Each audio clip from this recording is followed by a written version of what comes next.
Que vamos a empezar ya, son las 4 pasadas, así que bueno, bienvenidas y bienvenidos a la segunda sesión del seminario Lecturas de Derrida, aproximación a algunos conceptos éticos políticos, yo soy Idoia Quintana y os voy a poner, así para empezar, esta diapositiva donde vais a poder ver, a ver así, la voy a ampliar, donde vais a poder ver mi correo electrónico y donde me vais a poder enviar todas las dudas, preguntas que tengáis. Es idoiaquintana@invi.uned.es. ¿De acuerdo? Bueno, digo esto porque no... Voy a salir de aquí y volvemos aquí. Digo esto porque no tenemos el chat activado, así que, bueno, en principio va a ser una clase, como se dice, magistral, en la que, bueno, os voy a seguir comentando, vamos a seguir viendo la aproximación derridiana al perdón. La primera sesión quedó grabada y está disponible por si acaso hay alguien que no la haya visto y que esté interesado en verla. Yo voy a tratar de que esta segunda sesión pueda seguirse sin necesidad de haber visto la primera, pero sí que aconsejo que como la primera tiene un carácter más introductorio, pues si tenéis oportunidad la veáis en ese orden. No sé cuántos estáis al otro lado, hoy no me acompaña nadie presencialmente en el centro asociado de Portugalete, el centro asociado de Vizcaya, pero bueno, sé que hay muchas personas que os habéis escrito y que me habéis mostrado pues mucho interés por el seminario y por la temática que estamos tratando. Se ha inscrito gente nueva que no estaba inscrita en la primera sesión, así que bueno, voy a repetir un par de cuestiones preliminares. Esta asignatura, Lecturas de Derrida, viene, bueno, el máster, el seminario que hemos titulado así, ¿no? Aproximación a algunos conceptos éticos políticos, el perdón, viene de una asignatura de máster en filosofía teórica y práctica que se llama precisamente así, Lecturas de Derrida, y que en estos últimos cursos está tratando específicamente esta aproximación ético-política dentro del pensamiento de Derrida. Por lo tanto, este seminario se dirige y está pensando principalmente para las estudiantes y los estudiantes de esta asignatura. Y también se propuso desde el principio que estuviese abierto a una asignatura del grado de filosofía, corrientes actuales de la filosofía, que tenía dentro del temario a Derrida como un autor a trabajar. Pero bueno, por el interés que ha despertado también este seminario, por la temática concreta del perdón, finalmente lo hemos abierto a toda persona interesada. Digo esto porque no voy a presentar a Jacques Derrida, que es el autor que vamos a trabajar, ni voy tampoco a ubicar su línea de pensamiento. Directamente vamos a pasar a su reflexión sobre el perdón. Y como ya comenté en la primera sesión, nos vamos a centrar en los seminarios que impartió en los cursos 97-98 y 98-99, que han sido recientemente publicados en la editorial Seuil. Están por el momento solo en francés, pero hay algunos textos traducidos en castellano que os aconsejé como textos donde Derrida expone de una manera bastante clara y no son textos ni difíciles ni muy extensos y que son muy interesantes para una primera aproximación a la cuestión del perdón en Derrida. Os comentaba para la primera sesión que sería muy interesante que hicieseis la lectura de una entrevista que se titula El siglo y el perdón y que se encuentra en el libro Fe y Saber y que está disponible en Internet. Y después también os aconsejaba como otro texto donde Derrida expone sus líneas principales sobre la cuestión del perdón, que es perdonar lo imperdonable y lo imprescriptible, que es un libro que se ha publicado en la editorial Avarigani y que en realidad corresponde prácticamente a la primera sesión de este seminario, El perjurio y el perdón, que Derrida impartió durante esos dos cursos. Estos son como dos textos de referencia que podéis trabajar y que podéis consultar como para una primera aproximación general a la obra de Derrida. Pero quería llamar la atención sobre un aspecto de los seminarios de Derrida y que creo que es en gran parte el interés que puede suscitar su lectura, ¿no? También como para animaros a que os acerquéis a estos textos. Y es que en este seminario Derrida va presentando sus... A ver, ¿qué ha pasado aquí?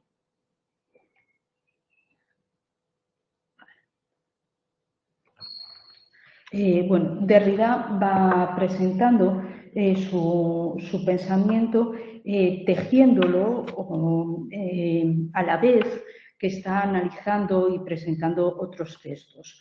Hoy, por ejemplo, nos acercaremos a varios autores y obras con las que conversa. Veremos un poco, de manera muy general, comentarios sobre el perdón de Hannah Arendt, de Vladimir Yankelevich, y también trabajaremos un poquito la obra de Shakespeare, El mercader de Venecia.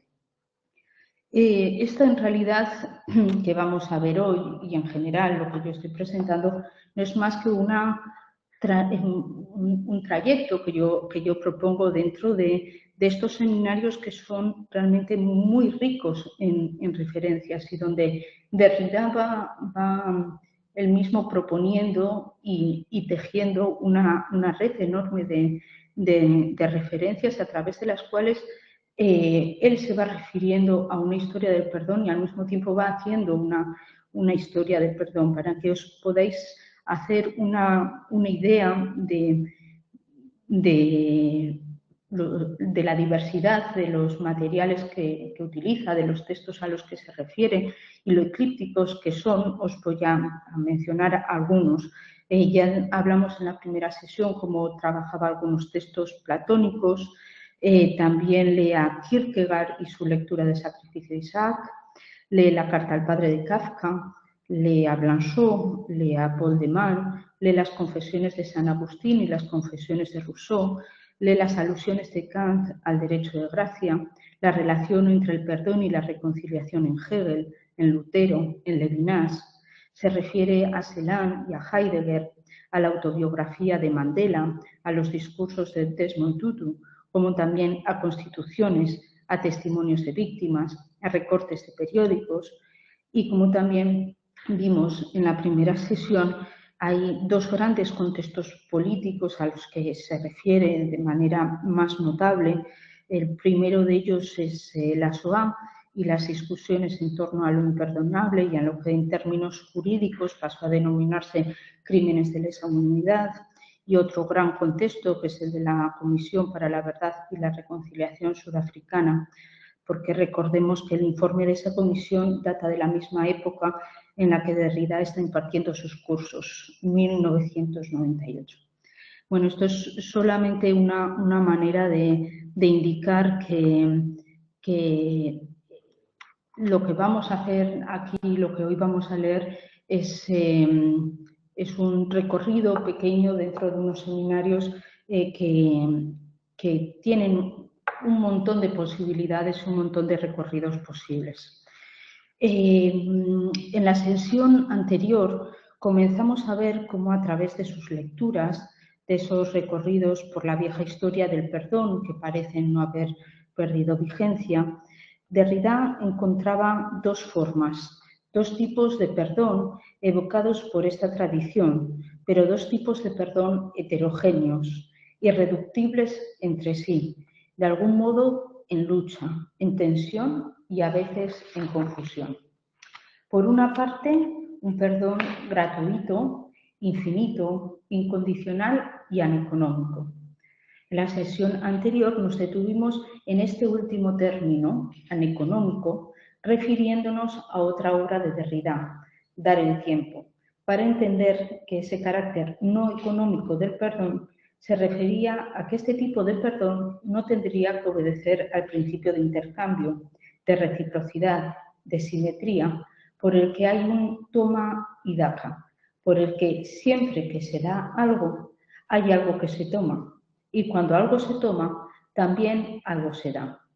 Derrida hablaba, por ejemplo, del agradecimiento y decía así: si soy consciente de que perdono, no solo me agradezco a mí mismo, sino que me agradezco o espero que el otro me agradezca, lo cual es siempre la reinscripción del perdón en una economía del intercambio que lleva a la aniquilación del perdón. La pregunta que surgía entonces era: ¿este tipo de perdón gratuito, infinito, incondicional, que se da sin pedir nada a cambio, es posible?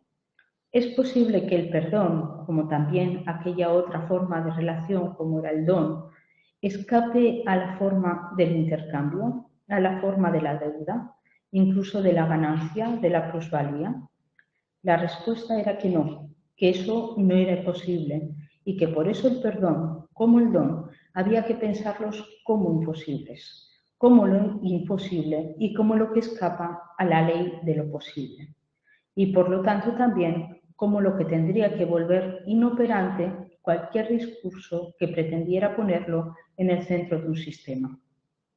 Decíamos que todo discurso sobre el don, y por supuesto aquí Derrida se refería a Marcel Mauss y su tratado sobre el don, todo discurso sobre el don hablaba de cualquier cosa menos del don.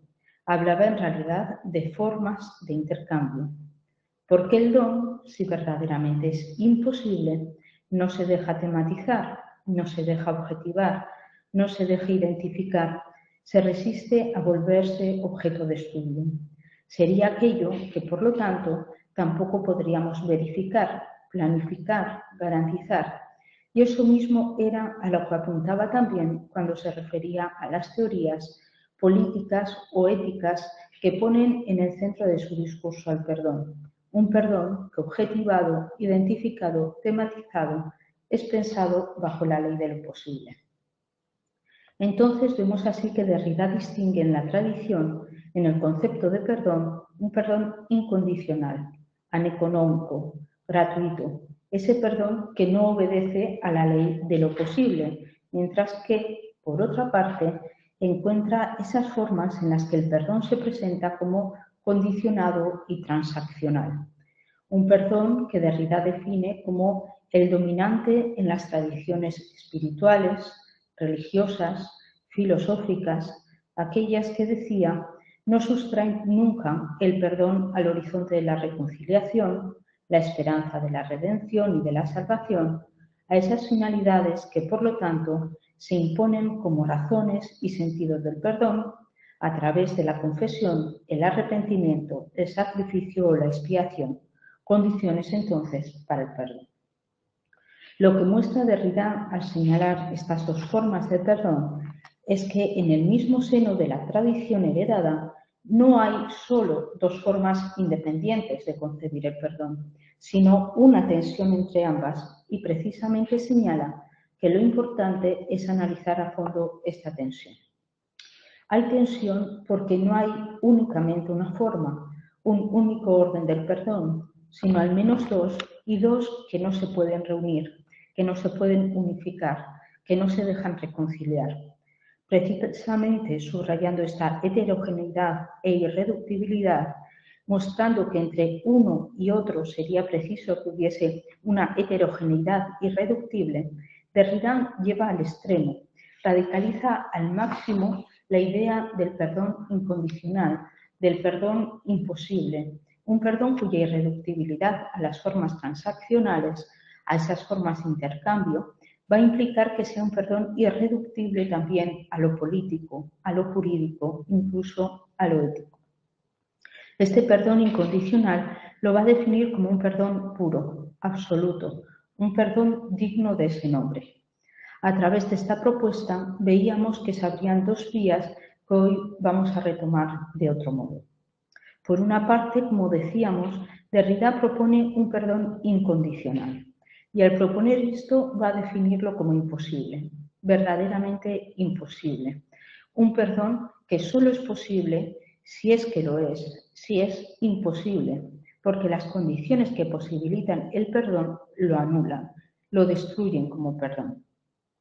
Este será el perdón que Derrida denominará como perdón puro, perdón digno de ese nombre, porque un perdón que esté mediado por algún tipo de cálculo, por algún tipo de finalidad, por algún tipo de intercambio entre la falta, su reconocimiento, su confesión y algún modo de reparación, de compensación, ya no sería propiamente un perdón, sino formas, muy loables en algunos casos. En muchos contextos, Derrida llegará a sostener que sin objeción posible, pero no obstante, diferentes de aquello a lo que el perdón apunta y con las que no debería confundirse. Así, el perdón que Derrida nos propone pensar es un perdón sin medida. Por eso hoy veremos que lo imperdonable no es para Derrida, como sí lo es para otros autores, un límite del perdón. Derrida va a sostener que solo podemos pensar el perdón desde lo desmedido de lo imperdonable, de modo que solo hay perdón, solo habría perdón, si lo hay, de lo imperdonable. Si algo es perdonable, si se puede perdonar, entonces no apela al perdón. Enseguida veremos esto. Por otra parte, esta radicalización de la vertiente incondicional que desborda el cálculo, la proporción, que no se rige entonces por la proporcionalidad del derecho, por el principio de equivalencia del mercado, por la normatividad ética, no solo va a desgarrar la lógica del perdón transaccional, aquel que hace entrar al perdón en lógicas calculables, programables, sino también el de un perdón ideal, el de un perdón que se dice excepcional pero posible, incondicional pero cierto, al margen del derecho pero mejor o más justo que el derecho, un perdón que se considera admirable, ejemplar, un perdón que se dice bueno y que se dice justo. Esto lo vamos a ver hoy a través de la lectura del Mercader de Venecia. Entonces, mi propuesta sería centrar, desde luego abusivamente y de manera muy simplificadora, la propuesta de Derrida sobre el perdón en el enunciado sobre el que no dejo de insistir. El perdón es imposible, no difícil, como decía Riquet, no solo excepcional, sino imposible. Este es el perdón que le interesa rastrear y pensar a Derrida, lo cual no significa que se deseche el perdón. Más bien diría lo contrario. A Derrida le interesa el perdón porque implica lo imposible. Mientras que en la primera sesión abordábamos esta imposibilidad desde la aporética del don y cierta fenomenología del darse, del tener lugar, decíamos que el perdón puro, desde el momento en que se identifica, que se afirma que ha tenido lugar, que simplemente se percibe, queda corrompido. Ya no es el perdón incondicional, absoluto, que debe ser inverificable, heterogéneo a toda determinación en el orden del saber, al juicio teóricamente determinante, a la presentación a sí mismo de un sentido apropiado, decía Derrida. Vimos que Derrida define el perdón puro e incondicional de una forma tan radical que pareciera que implicase una exposición tan completa y tan pasiva que ni siquiera quedaría registro del hecho o del acto del perdón. Desde que se percibe y se identifica, se guarda y se resguarda. Si hay perdón, si lo hay, Ese sí lo hay no es una simple coletilla, es el rasgo de lo imposible del perdón. Un sí lo hay irresoluble, por siempre indecidible. Las consecuencias, digamos, prácticas, teórico-prácticas de este planteamiento son enormes y nos dirigiremos hacia ellas. Antes de eso, vamos a abordar, como decía, esta idea del perdón imposible desde otra perspectiva, la de lo imperdonable. Si el perdón es imposible, entonces su objeto no es lo que es posible perdonar, sino lo que es imperdonable. Si el objeto del perdón es lo imperdonable, aquello que no se puede perdonar y que entonces se escapa al poder de perdonar, el perdón no es pensado como un poder, sino como lo que rebasa el poder y lo posible. El perdón, si lo hay, tiene que hacer lo imposible, y esa es la consecuencia lógica y la aporía, la contradicción que el perdón debe alojar para ser perdón. Si el perdón se ocupa de lo perdonable, de lo que es posible perdonar, entonces no es perdón, sino una forma de intercambio entre una falta, un daño, un crimen y una reparación o reconocimiento. Si el perdón se puede lograr, conceder, intercambiar, entonces no es perdón, sino otra cosa. Esa otra cosa puede ser legítima, pero no es un perdón, no pertenece al orden hiperbólico del perdón, sino quizá al orden político, al orden jurídico, al ético. Un perdón irreductible a formas de intercambio social, de normativización, de normalización, de cálculo, de proporcionalidad. Voy a compartir, a ver cómo puedo hacerlo. A ver esto.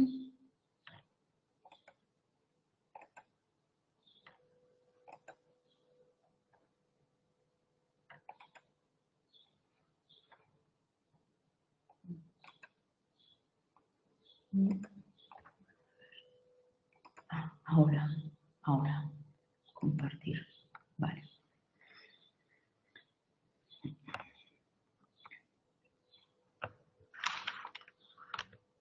Vale.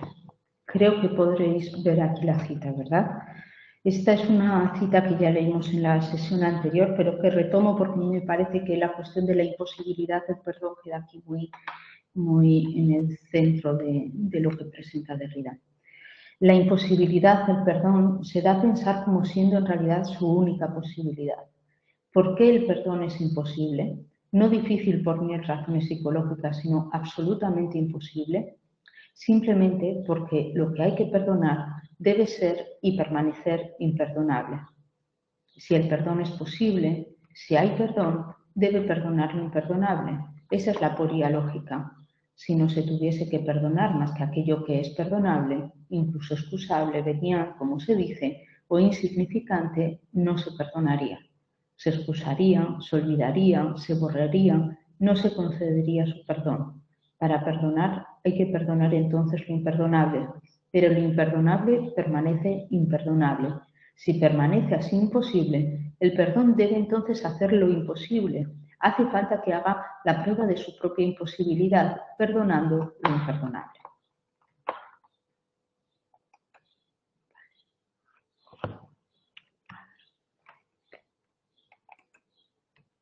Vale. Bueno, volvemos. Entonces, vemos así que Derrida define como una aporía el perdón de lo imperdonable, porque su posibilidad debe implicar su imposibilidad. Si lo hay, de ser posible, debe serlo como imposible. Con esta referencia a lo imperdonable y a lo imposible posible, que puede parecer un poco desconcertante, en realidad Derrida está entrando abiertamente, expresamente, en una discusión en torno a una noción que en la segunda mitad del siglo XX, después de la Shoah, tuvo una enorme relevancia en los debates en torno a si el perdón tenía un límite, especialmente cuando se trataban de crímenes que atentaban contra la esencia del humano. Crímenes que alcanzan una magnitud desmesurada, tan grande que no habría castigo para los criminales a la altura de su crimen y, por lo tanto, no habría modo de que esos crímenes pudieran ser expiados.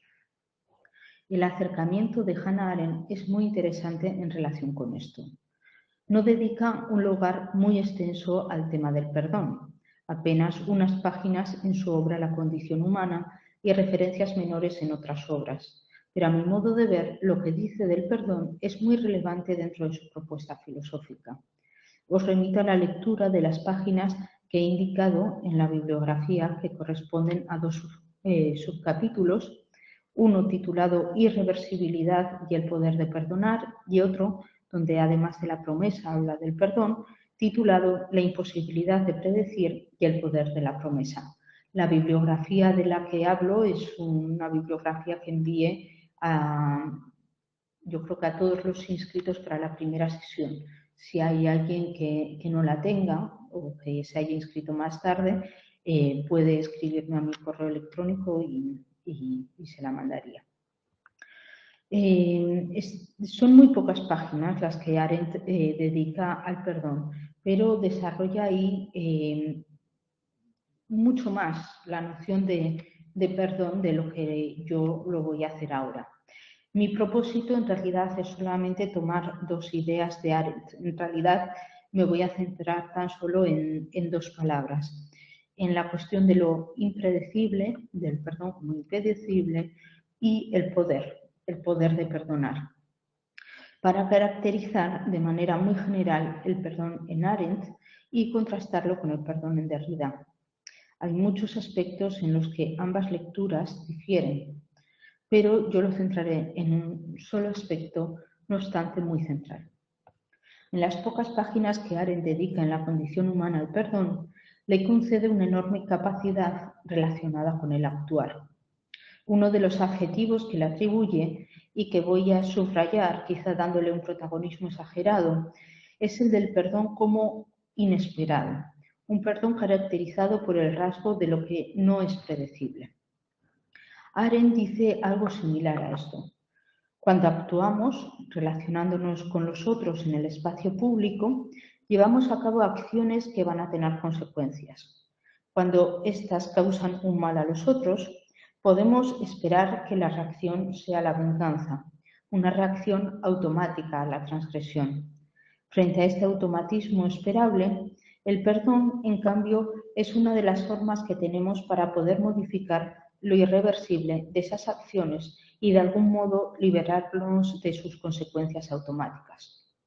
El perdón, para Arendt, en cierta medida libera, permitiendo un nuevo comienzo, y porque rompe esa lógica entre acción y consecuencia o reacción, el perdón introduce ese carácter de lo inesperado, de lo incalculable, de lo impredecible en la esfera de nuestras relaciones sociales. El perdón reacciona a una acción previa, a un daño, a un crimen, pero como su respuesta no es la respuesta esperable, es casi como si en vez de ser una acción reactiva, fuese una acción inaugural. Por eso describe el perdón como un remedio contra la irreversibilidad. Veamos cómo lo expresa Arendt. Vamos a ver aquí. Compartir.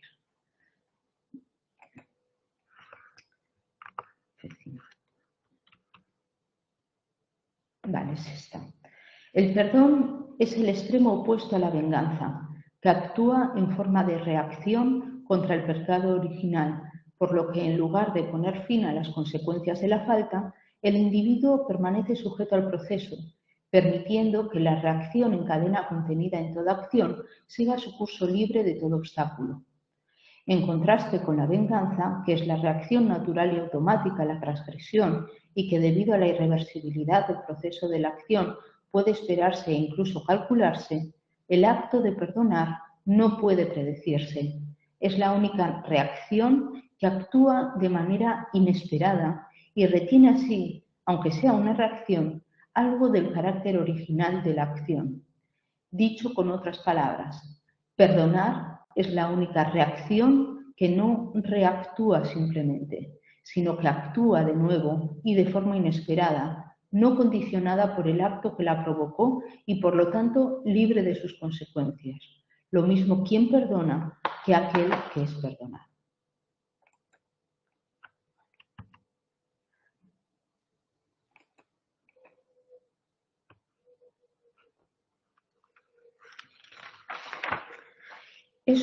Esta manera de plantear la respuesta del perdón y el tema de lo inaugural es muy sugerente en Arendt. Vemos así que Arendt atribuye un carácter muy singular al perdón. Sin embargo, esta capacidad de acción, este poder de perdonar, como ella misma titula este apartado, The Power of Forgiveness, tiene un límite.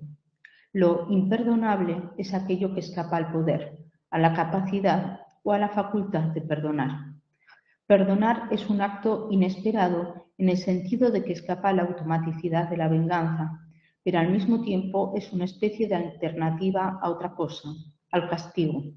Podemos vengarnos y esa sería la reacción automática, pero poca esperanza podríamos tener en el mundo si solo se moviera por ese mecanismo, por ese automatismo de la venganza. Algo así dice Arendt. Si queremos introducir cierta reversibilidad en las acciones, podemos o bien perdonar o bien castigar, pero hay ciertas ofensas que no son perdonables, de la misma manera que no son castigables. Al igual que no tenemos medios a nuestro alcance para encontrar un castigo a la altura de la ofensa, porque trasciende el poder humano, tampoco contamos con la capacidad o el poder de perdonar esas ofensas. Esta reflexión de Arendt en realidad es mucho más extensa, introduce muchos más elementos, pero podemos quedarnos con esta idea del poder de perdonar, la facultad y la potencia de perdonar. Y podemos leer así.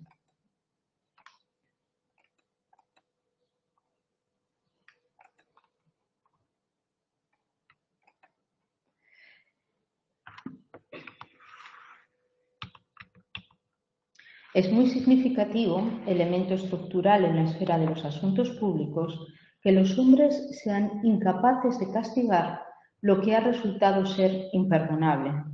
Esta es la verdadera marca de contraste de esas ofensas que desde Kant llamamos mal radical y sobre cuya naturaleza se sabe tan poco.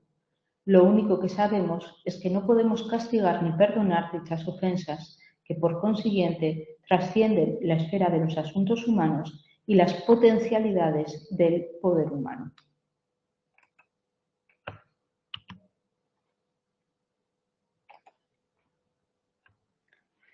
El carácter de lo inesperado tiene que ver con el perdón imposible de Derrida. Ese perdón imposible, si tiene lugar, si lo hay, desde luego sería desde lo que ningún programa, cálculo, mecanismo o automatismo podría generar o predecir. Pero, sin embargo, el perdón incondicional e imposible de Derrida se diferencia en un aspecto esencial con el de Arendt. Arendt describe el perdón como un poder y lo describe a través de la capacidad o el poder de perdonar.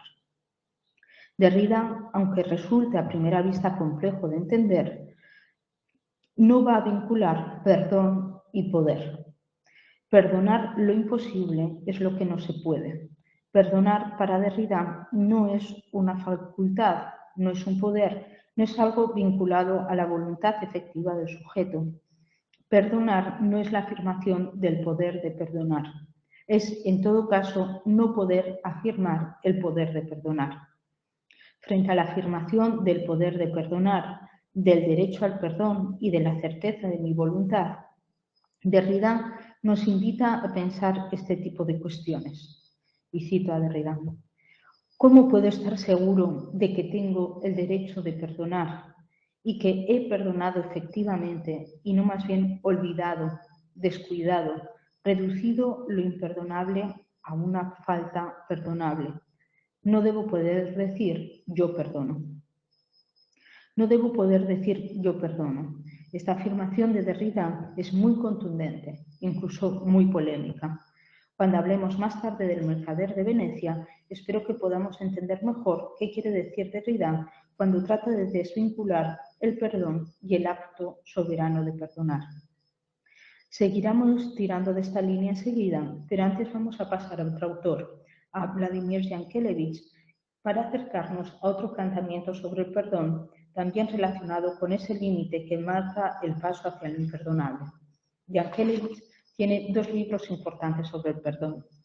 Uno es un ensayo filosófico titulado precisamente El perdón, y otro es un texto panfletario escrito en el contexto de los debates en Francia en torno a la imprescriptibilidad de los crímenes de lesa humanidad. De nuevo remito a la bibliografía que os envié porque, como hacía con Arendt, tan solo voy a recoger una pequeña idea de Yankelevich para caracterizar su concepto de perdón y ponerlo enseguida en contraste con la postura de Derrida. En el libro El perdón de Yankelevich hace varias distinciones conceptuales entre el perdón y otras nociones. Me interesa subrayar lo que dice de la excusa y de la comprensión. Afirma que el perdón empieza donde acaba lo excusable y lo comprensible. Algo es excusable cuando puede justificarse y es comprensible cuando puede llegar a comprenderse. Pero esto es de un orden diferente al perdón, ya que el perdón solo tiene su razón de ser, si se puede decir así, o solo comienza ahí donde acaba lo justificable, lo comprensible. Cuando no hay manera de excusar una acción, determinando, por ejemplo, las razones que la volverían comprensibles en ciertas circunstancias, es decir, cuando una acción se instala en el ámbito de lo inexcusable y de lo incomprensible, es cuando el perdón puede entrar en juego. En ese sentido, de lo inexcusable e incomprensible, Yankelevich empieza a hablar de que el perdón es entonces una verdadera locura, porque no atiende a razones, es del todo insensato.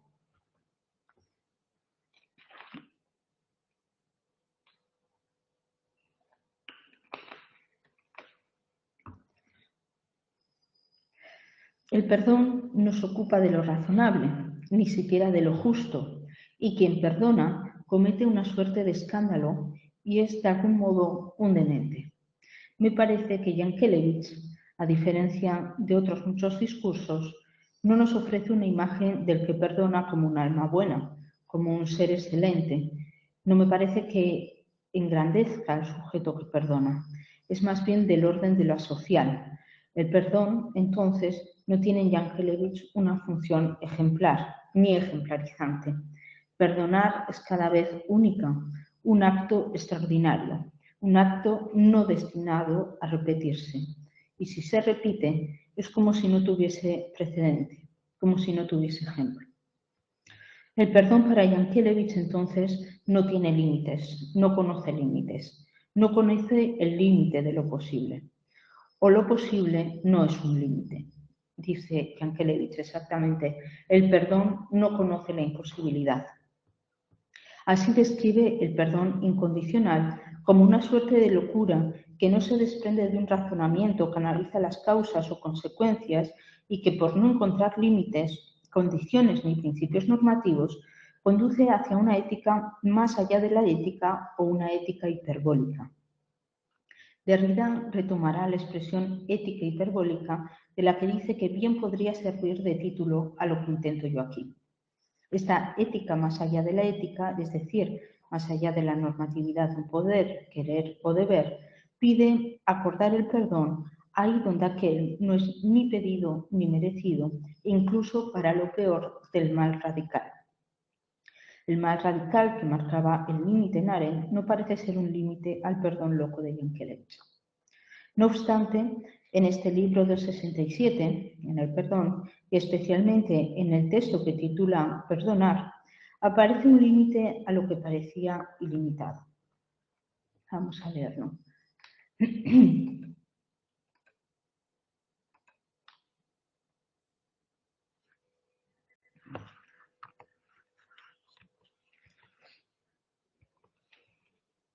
Aquí.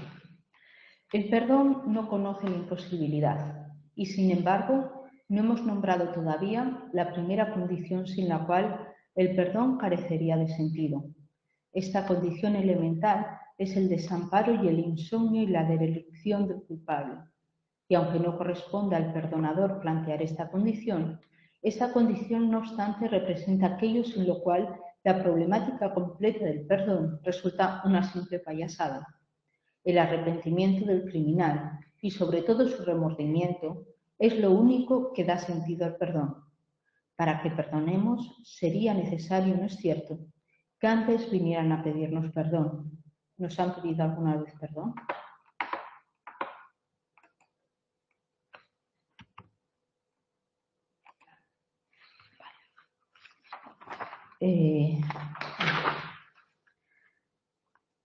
No vamos a analizar en detalle este pasaje, pero había señalado que uno de los rasgos del perdón para Yankelevich era que constituía una locura. Su sentido, que tuviera sentido o un sentido, no era su razón ni su motivación. En realidad aquí Yankelevich no se contradice. El perdonador, quien perdona, no tiene que poner esta condición para perdonar. No perdona porque el culpable se arrepienta. Es el perdón en un sentido más amplio el que carece de sentido si no hay arrepentimiento. En Perdonar, del 71, va a ser mucho más radical y prácticamente va a defender que el perdón es inmoral, que el perdón ha muerto en los campos de la muerte porque ahí se ha transgredido un límite, el límite de lo humano. La historia del perdón es como si tocara así su final. En una correspondencia extraña con un joven alemán, deja abierta la posibilidad a un futuro perdón generacional, pero un perdón que en realidad parece mezclado con el olvido. El perdón, en el caso del exterminio, marca el límite de lo que es posible perdonar, pues ahí el perdón pasaría a ser un falso perdón, una terapia de olvido, una asimilación del mal. La interpretación que Derrida ofrece de estas oscilaciones se sostiene en que el exterminio judío es interpretado por Yankelevich como una singularidad sin precedentes que interrumpe la historia del perdón. E incluso la historia como perdón, la historia en el horizonte de la redención o la salvación, de modo que el perdón, en ese caso, no podría ser sino un perdón ilusorio. Yankelevich, en una entrevista citada por Derrida, explica esta oscilación entre una ética hiperbólica y otra donde esa ética queda sometida a una economía, admitiendo que no puede salir de esta dialéctica infinita entre lo infinito del amor y lo infinito del mal, donde el perdón no parece poder ofrecer la oportunidad para el relevo, para coser el desgarro, para superar lo acontecido. Frente a esta oscilación entre un perdón verdadero e infinito y un perdón condicionado pero en el fondo arrebatado, Derrida insistirá en la necesidad de pensar el perdón desde la radicalidad de su incondicionalidad, mostrando que este perdón incondicional debe mantenerse irreductible a una lógica económica o transeconómica de la redención o de la salvación. Así como con Arendt subrayábamos el tema del poder, la potencia o la facultad de perdonar, con Yankelevich cabría subrayar esta condición del arrepentimiento que Derrida inscribe, como vimos al principio, en una de las vertientes del perdón, la vertiente más hegemónica, la más presente en las grandes tradiciones religiosas, espirituales y filosóficas, esas que inscriben el perdón en el horizonte de la reconciliación, redención, salvación, a través de la confesión, remordimiento, arrepentimiento, sacrificio y expiación. Ese es un perdón condicionado a través de unas finalidades y de unos medios que nos hablan de un perdón posible y con sentido, con una función, con una funcionalidad, siempre que se cumplan esas condiciones. Vamos a leer, sin embargo, lo que dice Derrida sobre el perdón.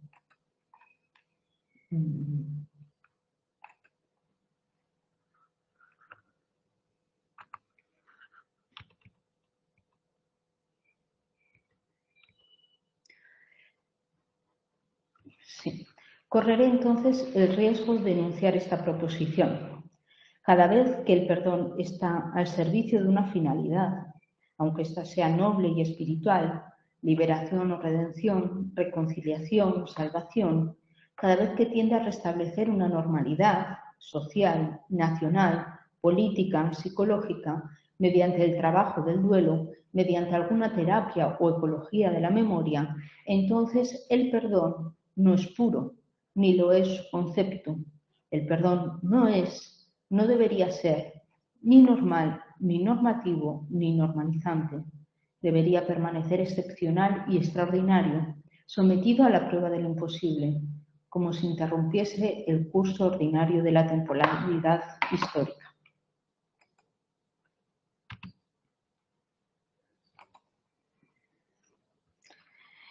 Creo que ya podemos reconocer bien toda esta terminología que emplea Derrida para definir un perdón condicionado, un perdón que se plantea como medio para un fin y que es así funcional, un elemento de un cálculo, una especie de programa y del cual Derrida sostiene que no habría que denominarlo perdón. Como no dejamos de repetir, el perdón tiene que ver con esa vertiente incondicional que desborda el cálculo y la proporción.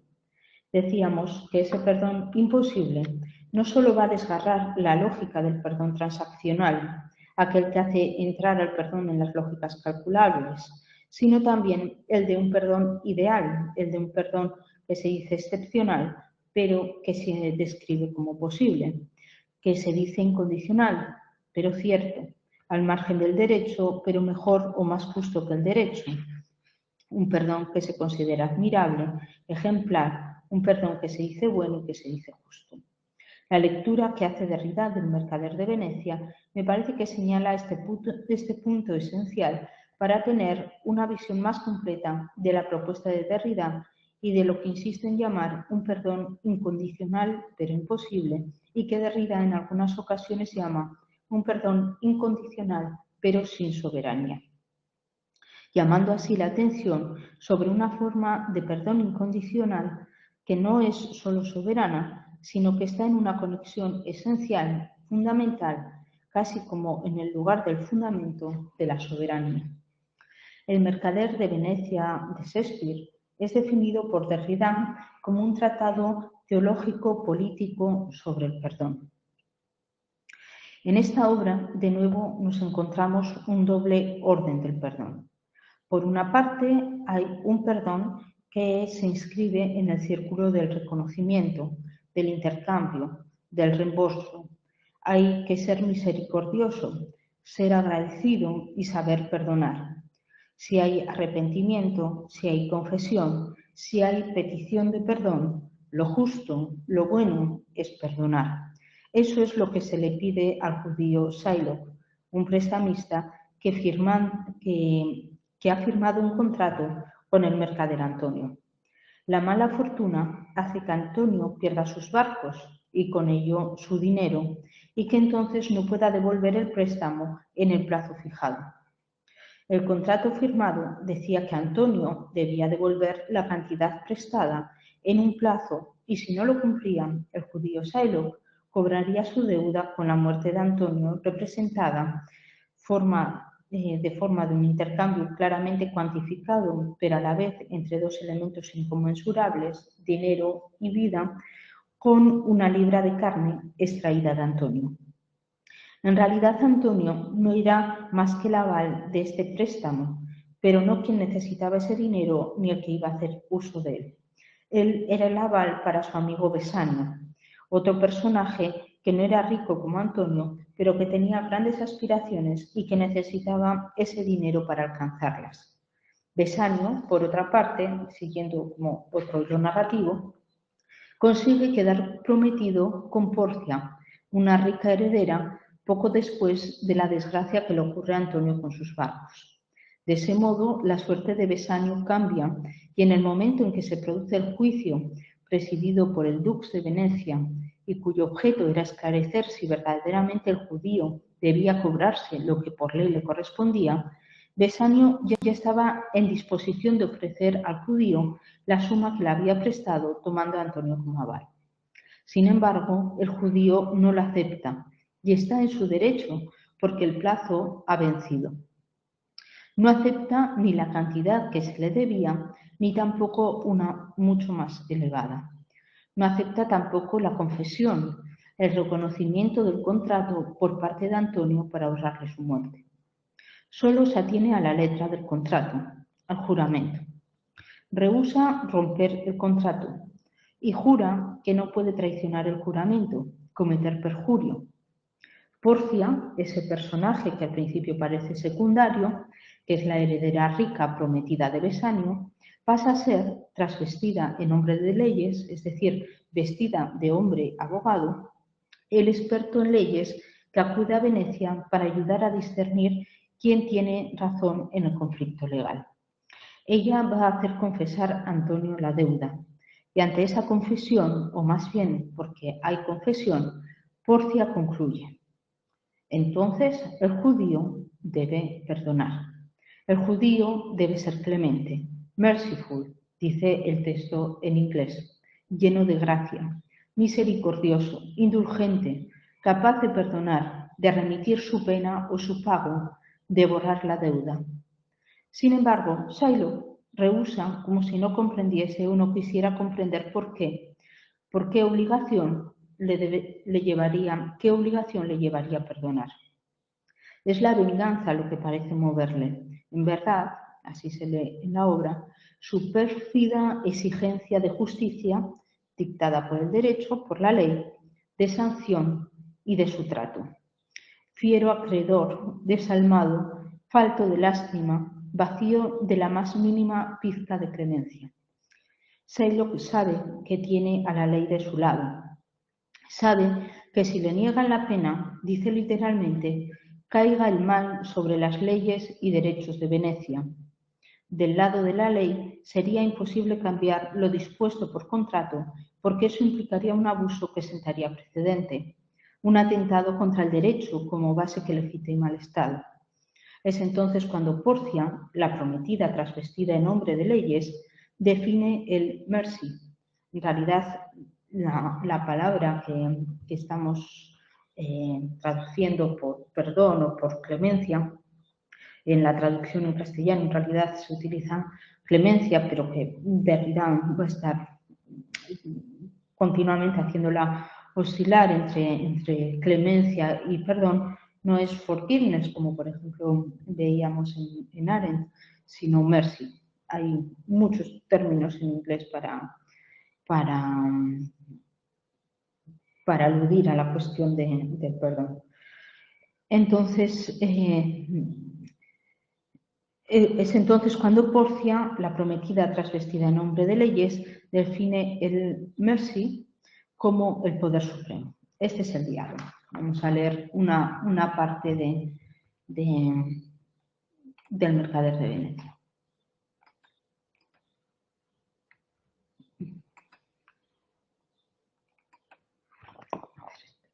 Vamos a hacer así. Aquí. Porcia, ¿reconocéis el compromiso? Antonio, sí.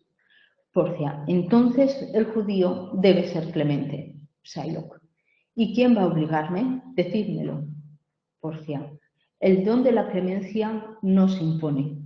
Como la lluvia suave baja del cielo a la tierra, imparte doble bendición, pues bendice a quien da y a quien recibe. Suprema en el poder supremo, sienta al rey entronizado mejor que la corona. El cetro revela el poder temporal, signo de majestad y grandeza, que infunde respeto y temor al soberano. Mas la clemencia señorea sobre el cetro. Su trono está en el pecho del monarca. Es una perfección de la divinidad y el poder terrenal se muestra más divino si la clemencia modera a la justicia.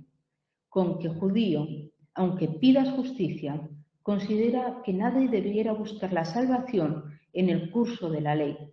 Clemencia pedimos al rezar y la oración nos enseña a ser clementes. Te digo todo esto por templar el rigor de tu demanda. Si la sostienes, la recta justicia de Venecia tendrá que condenar al mercader. Shylock. Caigan mis actos sobre mí, exijo mis derechos, la sanción y el cumplimiento de mi trato. Vale. Volvemos aquí. Sí. Aquí es interesante observar hasta qué punto este perdón, esta clemencia, es definido como gratuito, gracioso, cae como la lluvia suave. Benjamin, en cambio, dirá que el perdón cae como una tormenta, como una tempestad, pero no obstante también en Benjamin cae de arriba. No se impone, es divino, se aloja en el corazón, leíamos en El Mercader de Venecia. Derrida dirá lo siguiente en relación con cómo es definido aquí este perdón de orden divino en lo humano, que hace que el poder terrenal se muestre más divino, haciendo que la clemencia, eso que excede al derecho, modere al derecho, a la ley, a la norma, al contrato. Dice Derrida, lo define como un poder. A ver si lo tengo aquí en diapositiva. No sé.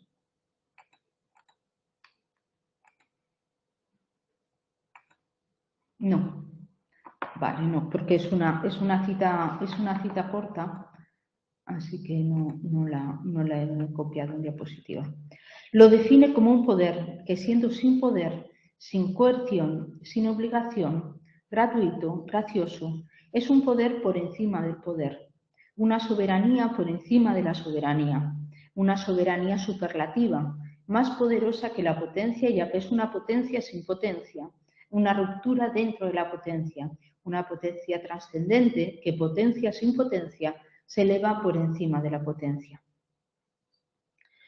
Perdón incondicional, gracioso, pero que en realidad encubre otro tipo de economía, de transacción. Eso es lo que va a mostrar Derrida en su lectura. Pero lo que creo que, y sobre lo que quiero llamar también la atención, es como ciertos atributos de este perdón incondicional y gracioso parece que se asemejan al perdón incondicional e imposible de Derrida. Pero en realidad Derrida va a mostrar que este perdón, que en principio es incondicional, obedece a una economía encubierta. La historia del mercader de Venecia continúa. Porcia, que hasta ese momento se presentaba como intérprete recta de la ley, toma la ley del contrato en su literalidad y entonces se produce un giro. Si hasta entonces parecía que el judío estaba en su derecho de reclamar lo que por contrato le correspondía, Porcia se lo concede, pero debiendo cumplir lo que expresamente dice el contrato. 1 libra de carne, pero ni una gota de sangre. Si al cortar la libra de carne vierte una gota de sangre, habrá castigo. El castigo correspondiente, según las leyes de Venecia, por verter sangre cristiana. Todas sus tierras y bienes serán confiscados a favor del Estado. Shylock entonces acepta la última oferta, que le sea pagado el triple de la deuda, saldando así el contrato. Pero esa máquina de la justicia que desata Porcia ya está en marcha. Como el judío extranjero está en realidad atentando contra la vida de un ciudadano, la ley indica lo siguiente, y esta es la sentencia de Porcia. La mitad de sus bienes pasa a la parte amenazada, Antonio, la otra mitad al Estado, y la vida del culpable, es decir, del judío, queda sin apelación a merced del dux. Porcia le dice entonces que se incline y pida clemencia por su vida, pero antes siquiera de que pudiese pedirla, el dux hace muestra de su gracia cristiana y dice, para que veas qué distinto es nuestro ánimo, te perdono la vida antes que lo pidas. Cada cual va haciendo alarde de su clemencia. El dux le perdona la vida. Antonio también se muestra clemente, pero con condiciones. Una de ellas, que por esa merced se convierta al cristianismo. Por su parte, Shylock no parece agradecer nada de esto. No es bendecido entonces por esa doble bendición de la clemencia, del que da y del que recibe, y que pide, Shylock, el judío, pide que no le perdonen la vida si le quitan sus bienes y su sustento. Parece que Shylock presentía lo que finalmente ocurre, que hay una estrategia detrás de esa historia del perdón divino y sublime. Derrida describe esta estrategia como un ardid y dice que Shylock no se equivoca. Ahora sí que pasamos a una diapositiva.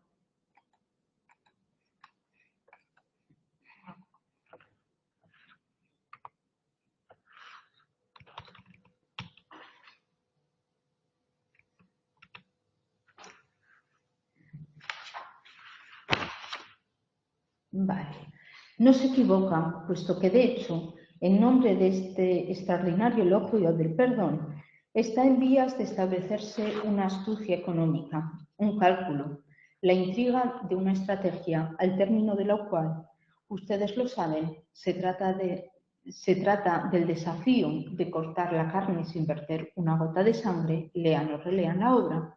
Shylock perderá todo, tanto su dinero y la libra de carne, como incluso su religión, ya que cuando la situación se revierta a costa suya, incluso tendrá que convertirse al cristianismo, después de haber tenido él, a su vez, que implorar de rodillas la gracia de Dios. Shylock se dice extranjero, en suma, a toda esta historia fantasmática del perdón, a toda esta intriga malsana del perdón, a toda esta predicación cristiana y teológico-política que quiere hacer pasar gato por liebre. Prefiere morir que ser perdonado a ese precio, pues ha comprendido, o en todo caso presentido, que el perdón absoluto y gracioso le hará pagar, de hecho, un precio muy caro, y que una economía se esconde detrás de este teatro de la gracia absoluta. Insisto en ello porque a menudo será la gran pregunta del seminario.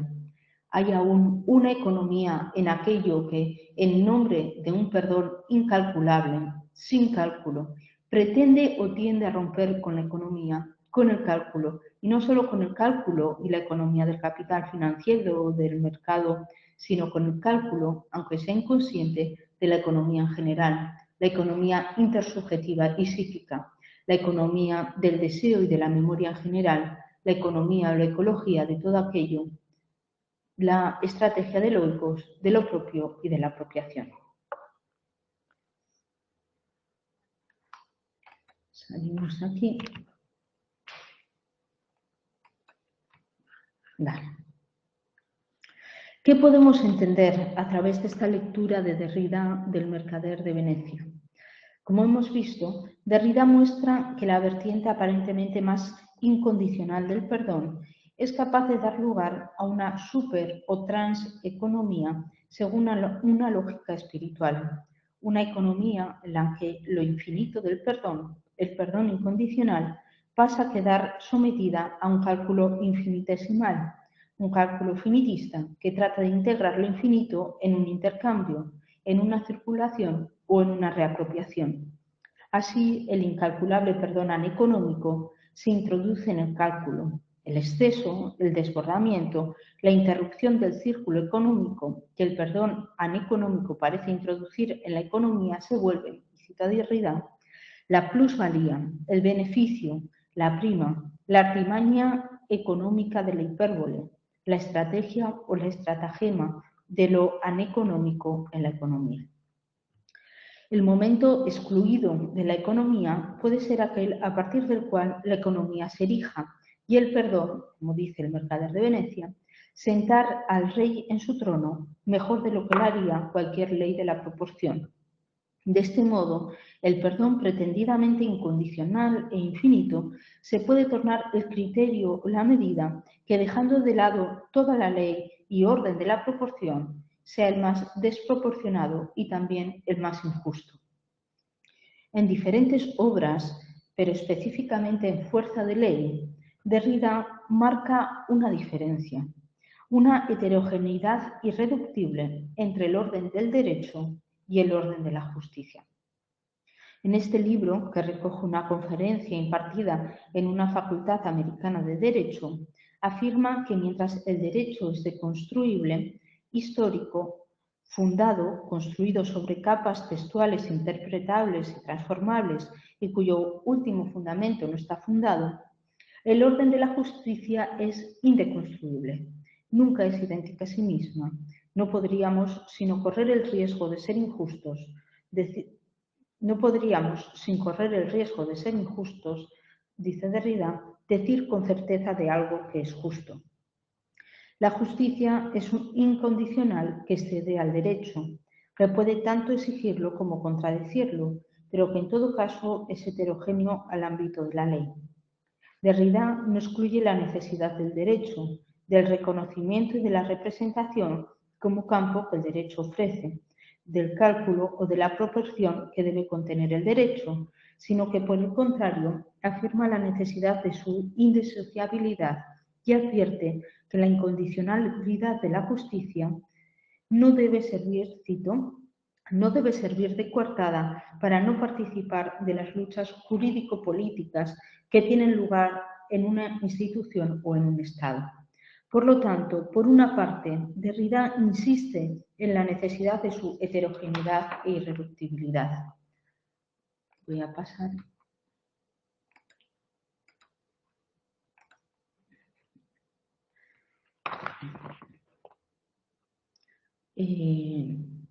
Así.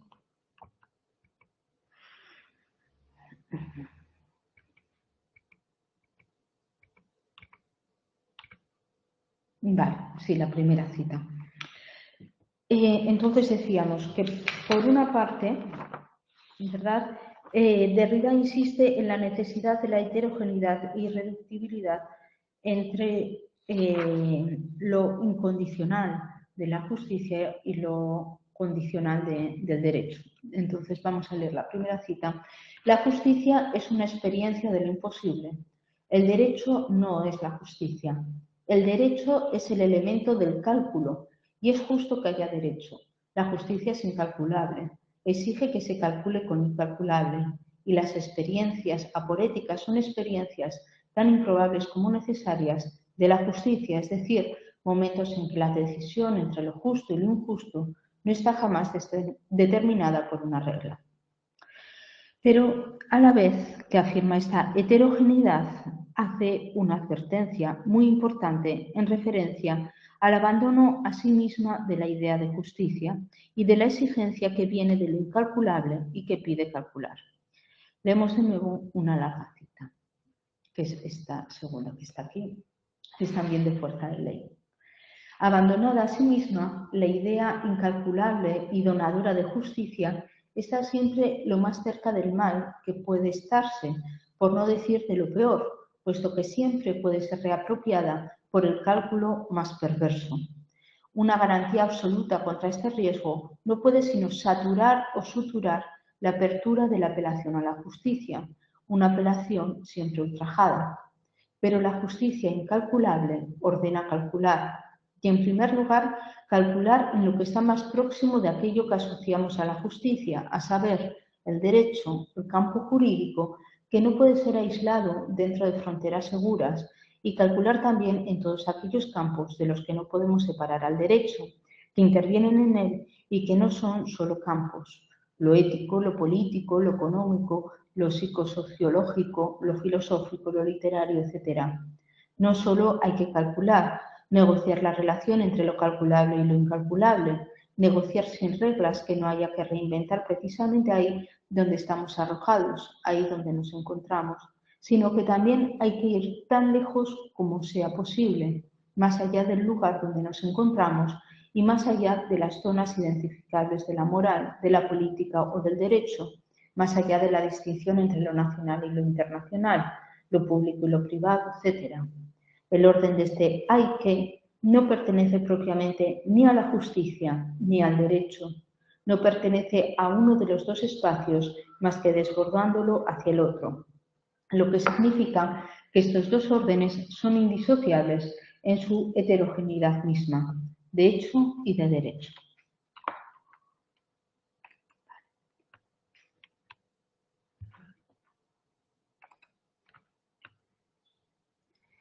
Bien.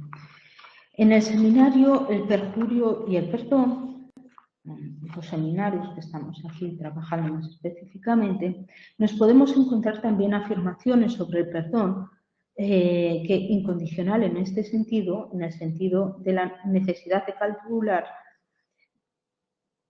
encontrar también afirmaciones sobre el perdón en el sentido de que llama a la necesidad de calcular, de tomar medidas, si se puede decir así, de dar respuesta y de hacerse manifiesto. Por ejemplo, podemos leer en este seminario: lo incondicional y lo condicional son, por supuesto, absolutamente y en todo momento heterogéneos, a ambos lados de un límite, pero también son indisociables. En el movimiento, en la moción del perdón incondicional, hay una exigencia interna de devenir efectivo, manifiesto, determinado, y al determinarse de plegarse a la condicionalidad. Algo similar encontramos cuando Derrida habla del perdón en su incondicionalidad e imposibilidad y de los procesos políticos de reconciliación.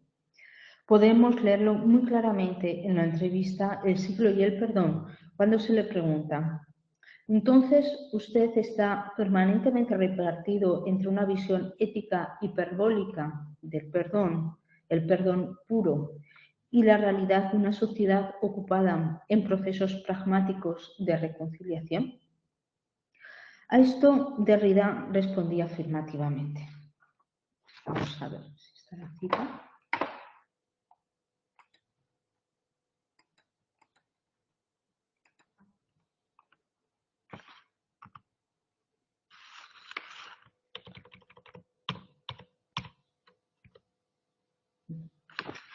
Responde así, Derrida. Sí, permanezco repartido, como usted dice tan acertadamente, pero sin poder, ni querer, ni deber optar. Ambos polos son irreductibles uno a otro, ciertamente, pero siguen siendo indisociables. Para modificar el curso de la política o de lo que usted acaba de llamar los procesos pragmáticos, para cambiar el derecho, que se encuentra atrapado entre los dos polos, el ideal y el empírico, y lo que me interesa aquí es, entre ambos, esa mediación universalizante, esa historia del derecho, la posibilidad de ese progreso del derecho, es necesario referirse a lo que usted acaba de llamar visión ética hiperbólica del perdón. Aunque yo no esté seguro de las palabras visión o ética en este caso, digamos que solo esta exigencia inflexible puede orientar una historia de las leyes, una evolución del derecho.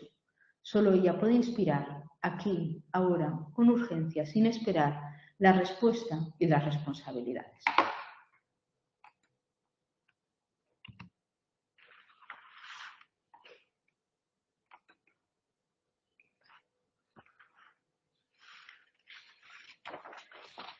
Es entonces desde esta incondicionalidad e imposibilidad desde donde es posible afectar al derecho.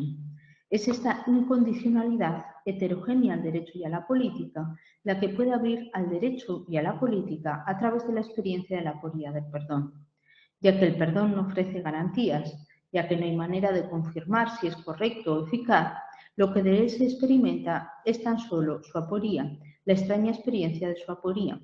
Derrida afirma que esta aporía es necesaria para que algo así como la decisión, es decir, lo que no viene dictado por una norma ya dada y que entonces debe implicar cierta interrupción de la norma, pueda llegar a ser tomada. En esta línea, el repetido sí lo hay del perdón, lejos de ser una mera indeterminación, muestra sus efectos. Uno de ellos es claramente político, como cuando sostiene que de este principio irreductible a lo político también se deriva un principio político. Vamos a leer esto.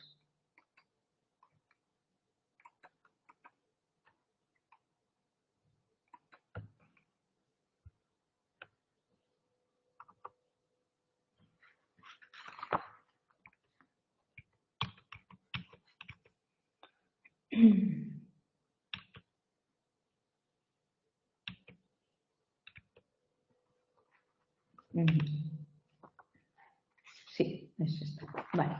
Se puede imaginar y aceptar que alguien no perdone jamás, incluso después de un procedimiento de absolución o de amnistía.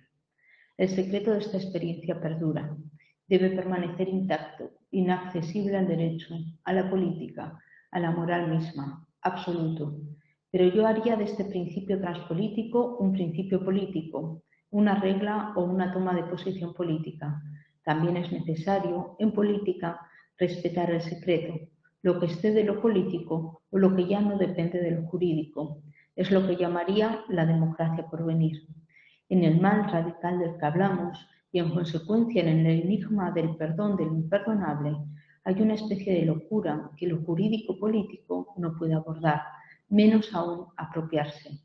Imaginemos una víctima del terrorismo, una persona cuyos hijos han sido degollados o deportados, u otra cuya familia ha muerto en un horno crematorio.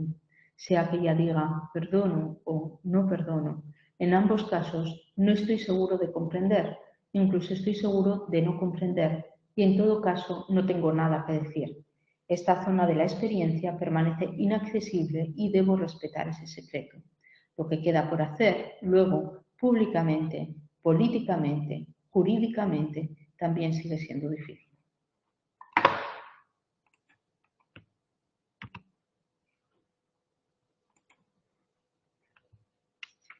La afirmación de Derrida es firme. El principio transpolítico de la inaccesibilidad del perdón, de la indecidibilidad del sí lo hay, es también un principio político que implica el respeto hacia lo que excede lo político y lo jurídico. ¿Qué significa entonces respetar el perdón como secreto, como una instancia secreta, irreductible e inaccesible? María del Rosario Acosta, en un texto que también tenéis en la bibliografía, tenéis la referencia, propone que esto conduce a que la pregunta ya no solo repose sobre el perdón, sino sobre lo político. Y lo plantea así, de una manera que yo creo que es muy clara.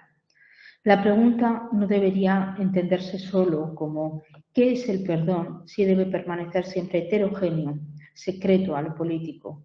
Sino que la pregunta debe plantearse ¿qué es lo político si debe dejarse ser redefinido por ese secreto? Por lo tanto, acabaría la sesión de hoy así. Este perdón incondicional e imposible, puro o absoluto, Derrida no lo ubica en un lugar separado, trascendente, ideal, ni mucho menos. De hecho, con el Mercader de Venecia hemos tratado de advertir sobre ese lugar separado. Muy por el contrario, todo perdón condicionado debe de algún modo estar indisociablemente vinculado con aquello que al mismo tiempo le es heterogéneo. Y en este sentido podría decirse que incluso algo de lo imposible interviene hasta en el perdón más condicional. Bueno, acabamos aquí nuestra segunda sesión sobre el perdón en Derrida.